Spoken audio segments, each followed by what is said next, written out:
Hyperemesis gravidarum, HG, is a life-threatening pregnancy condition that is characterized by extreme nausea and vomiting, dehydration, and severe weight loss. This is not morning sickness. This is beyond, with the effects lasting well after birth and sometimes for life. 1 in 4 women will be affected by this, and 1 in 3 babies born to women with HG, sadly, will not make it home. There is currently no test to detect this, and there is no cure, yet most aren't fully aware. We need to speak out about this and stop being silent. Are you aware? HG awareness, HG truth. It is HG Awareness Day, and I just want to give my opinion exactly on, not my opinion, but my story on how I felt the times that my wife was pregnant and suffered through Hyperemesis Gravidarum. To be honest with you, it was the most scariest time of my life. You can say when you find out you're pregnant, it's the most joyous time of your life. You're becoming a new dad. You're all excited. You're preparing. You have all these hopes and dreams for these children. And then all of a sudden you see your wife become violently ill. And people not understanding exactly what this is. And you end up going to the emerge 5 out of 7 days. And they say, oh, it's in your wife's head. Oh, take some pills, she'll be fine. She'll be able to eat, drink, she'll be fine. That's not the case with HG. You can't, doctors try to cracker you. Doctors try to tell you to drink ginger ale. Doctors try to tell you, nurses try to tell you to bathe in ice cold water.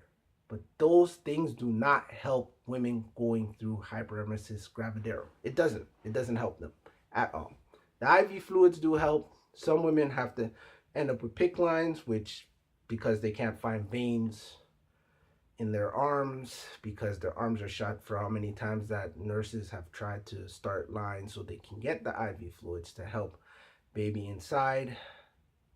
But as a partner, those are the scariest things that you go through because you can't help. You can't say anything. Or you feel numb, or you feel lost. And you want to help your unborn child, and you want to help your wife, and you want to be an advocate, and you want to be strong. And you have to be strong in other ways. So you have to become the head of the household, which you're meant to be as a man, and you're meant to be strong, but you're meant not to show the emotional side of it, because it's scary. And excuse my French, it's scary as fuck. There was times where I would walk with our oldest child, when she was pregnant with our oldest child, I walked the hospital, our local hospital, I'd say 80 to 100 times. How many times I sat in the little coffee shop they have in the hospital and drank a coffee because my wife was in line waiting for an ultrasound. One time at the hospital, I saw 15 people get CAT scans before my wife got a ultrasound to make sure our baby was okay. But you become voiceless. But you have to be strong, you have to be vigilant, you have to understand that this will pass, whatever it is. But you have to also educate yourself. That's why I jumped on my tablet or my computer and I typed in what this was. I typed in symptoms that she was going through. So loss of weight, you see your wife weigh a certain amount, you know when your woman's pregnant, having a normal pregnancy, boom, she glowing and flowing and looking great. My wife lost 20 pounds in 2 weeks. And you're scared. How does that help the baby? Is the baby okay?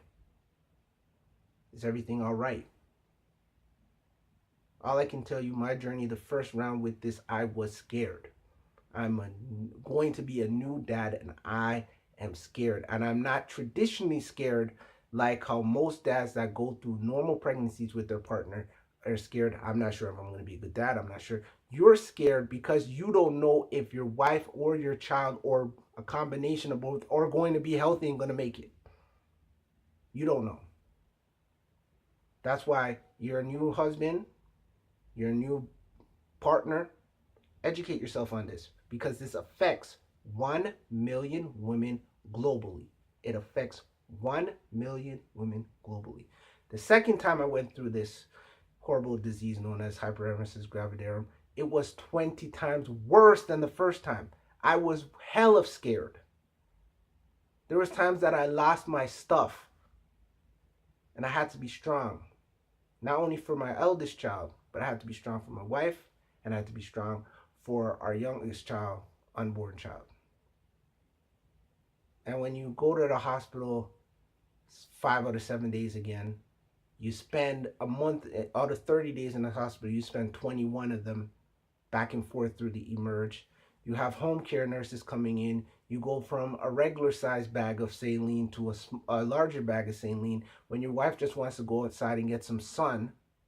And you're doing everything and anything in your power. So you have to now not only take care of your wife, take care of your unborn child, take care of your oldest child, take care of your household, because life does not stop, people. That's what people fail to understand. Women lose their jobs, lose livelihoods because of Hyperemesis Gravidarum. And people need to educate and be aware that this thing is around. It is not in women's heads. Thank God that we found a link to it. It's in the genes. It's not in their heads. Like many doctors have told me and my wife going back and forth to our local hospital that it was in her head. It is not. Same thing when our youngest child was born. They were telling us that the things that she went through or the complications or the illnesses that she did have had nothing to do with the pregnancy. It's come to find out that it did.